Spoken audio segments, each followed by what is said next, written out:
اس رات کو تاریخ کبھی نہیں بھول سکتی، وہ رات جب عدالت، شجاعت اور عبادت کا روشن چراغ ہمیشہ کے لیے غروب ہو گیا۔ 21 رمضان 40 ہجری کی صبح تھی۔ کوفہ کا شہر غم میں ڈوبا ہوا تھا۔ 2 دن پہلے مسجد کوفہ میں نماز فجر کے دوران عبد الرحمن بن ملجم کے زہر آلود وار سے مولا علی علیہ السلام شدید زخمی ہو گئے تھے۔ زخم گہرا تھا اور زہر پورے جسم میں پھیل چکا تھا۔ ان دنوں مولا علی علیہ السلام اپنے گھر میں بستر پر لیٹے تھے، مگر تکلیف کی اس حالت میں بھی آپ علیہ السلام کی زبان پر صبر، عدل اور تقوی کی نصیحتیں جاری تھیں۔ آپ علیہ السلام اپنے بیٹوں امام حسن علیہ السلام اور امام حسین علیہ السلام کو بار بار یہی وصیت فرماتے رہے کہ اللہ سے ڈرتے رہنا، یتیموں کا خیال رکھنا اور ہمیشہ حق و انصاف کا ساتھ دینا۔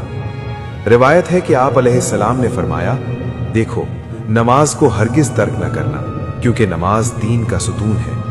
پھر آپ علیہ السلام نے اپنے قاتل کے بارے میں بھی عدل کا درس دیا اور فرمایا کہ اگر میں اس دنیا سے چلا جاؤں تو اسے وہی سزا دینا جو شریعت مقرر کرتی ہے، اس پر ظلم نہ کرنا۔ بالآخر 21 رمضان کی صبح وہ لمحہ آ پہنچا جب مولا علی علیہ السلام کی روح اپنے رب سے جا ملی۔ گھر میں کوہرام مچ گیا، اہل بیت پر غم کا پہاڑ ٹوٹ پڑا اور کوفہ کی فضا سوگوار ہو گئی۔ مولا علی علیہ السلام کی شہادت نے یہ پیغام ہمیشہ کے لیے چھوڑ دیا کہ حق اور عدل کی راہ میں چلنے والے جسمانی طور پر دنیا سے رخصت ہو سکتے ہیں، مگر ان کا کردار اور تعلیمات ہمیشہ زندہ رہتی ہیں۔